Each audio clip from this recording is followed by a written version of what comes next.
Au nom du Père et du Fils et du Saint-Esprit, ainsi soit-il. Nous fêtons donc Sainte Thérèse de l'Enfant Jésus. Elle meurt le 30 septembre 1897, après 9 ans de vie religieuse. Elle a 24 ans. Elle meurt étouffée par la tuberculose. Elle meurt d'amour, comme elle le dit, parce qu'elle sait que son sacrifice n'est pas vain, tout ce qu'elle fait, c'est par amour pour Jésus, et donc elle meurt d'amour.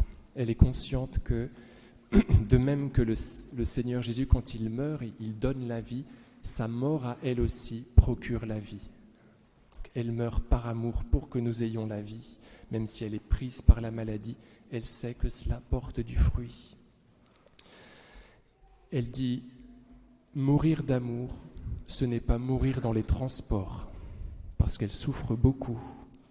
Et Mère Marie de Gonzague, très maladroitement, pense qu'il sied de refuser la morphine que le docteur propose de lui administrer. Voilà.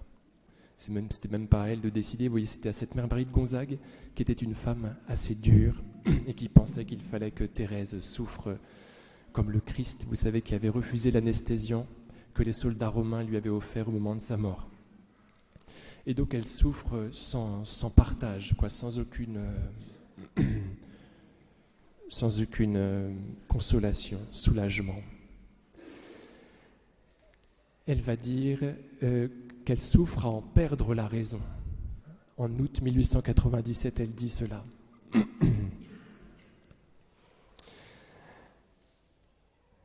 Alors, il ne faudrait pas que je m'arrête là quand même. Elle fait des blagues, elle fait beaucoup parce que le Seigneur la soutient. Et donc il la traverse et elle est capable d'une très grande charité, même dans cette très grande souffrance. Et elle continue de s'occuper des novices dont elle a été maîtresse. Elle a été déchargée de toutes ses missions il y a quelques jours, mais elle continue d'adresser quelques petits billets doux, aimables aux novices qu'elle a encore en charge au niveau de son âme. Et puis elle va rendre son dernier souffle le soir du 30 septembre 1897. Elle va dire, ce sont ses derniers mots, « Oh, je l'aime, mon Dieu, je vous aime ».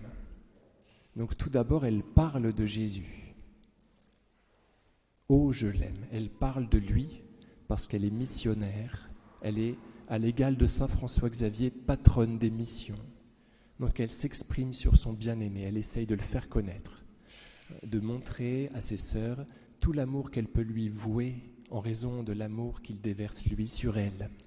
« Oh, je l'aime » et ensuite « Mon Dieu, je vous aime ». Pour mourir, elle se tourne vers lui. N'oublions pas qu'elle s'appelle comme cela, que son nom de religion est Sainte Thérèse de l'Enfant Jésus et de la Sainte Face.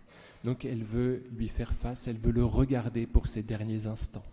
Après avoir été missionnaire, « Oh, je l'aime », elle rentre dans l'intimité de celui qu'elle prêche, de celui qu'elle annonce. « Mon Dieu, je vous aime ». Elle lui parle à lui. Elle avait écrit « À des amants, il faut la solitude ». Donc elle rentre dans la cellule intérieure de son âme. Elle fixe le Christ qu'elle va bientôt voir. Et puis elle entre en agonie. Mère Marie de Gonzague dit « Ouvrez toutes les portes » à ce moment-là. On pourrait se demander ce que signifie cela. Certainement pour que le souffle qui va sortir de Thérèse puisse aller sur toute la terre. Elle avait dit « Je passerai mon bien, mon ciel à faire du bien sur la terre ». Et ce bien commence de devoir être fait. Donc il faut ouvrir toutes les portes. Et on voit que sa mort porte véritablement un fruit. Le Seigneur Jésus avait transmis l'Esprit, d'après l'Évangile selon saint Jean, au soir de sa vie, et cet Esprit était parti nous donner la vie. C'est la même chose pour Sainte Thérèse de l'Enfant Jésus. Ouvrez toutes les portes. Alors son agonie va durer, il paraît, un certain temps, et elle va avoir une extase au cours de cette agonie.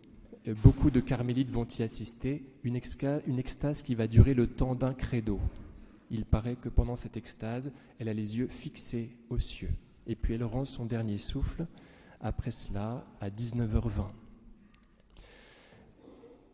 Il paraît qu'elle prend à ce moment-là l'aspect d'une toute petite fille de 13 ans. On lui donne 13 ou 15 ans. Et on peut le voir, d'après les photos, vous savez, qu'un appareil photo était rentré dans le Carmel et une quarantaine de photos ont été prises de Thérèse de l'Enfant Jésus.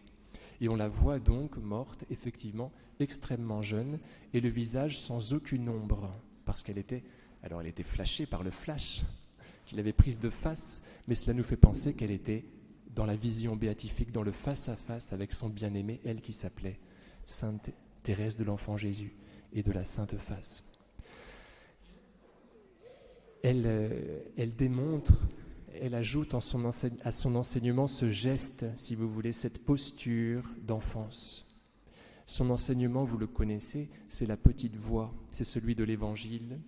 Le Seigneur Jésus, pour nous sauver, aimerait pouvoir nous saisir dans ses bras. Il nous sauvera plus facilement si on se laisse faire par lui, si on veut bien se considérer tout petit et capter sa grâce. À ce moment-là, il pourra faire des merveilles chez nous, bien plus que si nous nous débattons, que si nous essayons de gravir tout seul le rude escalier de la perfection.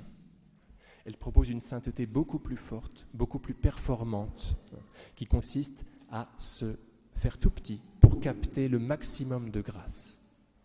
La Vierge Marie est pleine de grâce, pleine de sainteté, parce qu'elle a bien voulu être complètement vide au départ, complètement sans force. C'est l'enseignement de Sainte Thérèse de l'Enfant Jésus. Elle décide d'être sainte de cette façon, donc en cultivant sa faiblesse. Attention, je n'ai pas dit son péché, bien évidemment, parce que la Vierge Marie, d'ailleurs, n'a jamais commis aucun péché. Par contre, la Vierge Marie, comme Thérèse, sans cesse, se reconnaissait toute petite, enfant, fille. De cette façon, le Seigneur était capable, avait tout loisir de la combler.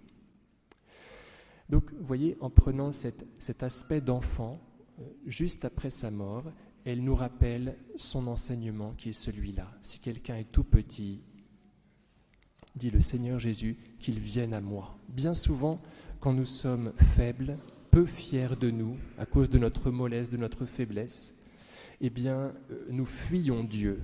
Nous avons peur de lui, nous avons peur de le décevoir. Et c'est précisément à ce moment-là qu'il faut s'approcher de lui, parce qu'on est dans l'état dans lequel il veut que nous soyons pour pouvoir nous procurer sa grâce. Donc vous voyez, il faut qu'on inverse la vapeur, qu'on fasse un retournement des choses. Quand nous sommes extrêmement faibles, pitoyables, c'est le moment, et même en état de péché bien évidemment, c'est le moment de nous approcher du Seigneur Jésus, qui nous comble de sa grâce le plus volontiers possible. Au nom du Père et du Fils et du Saint-Esprit, ainsi soit-il.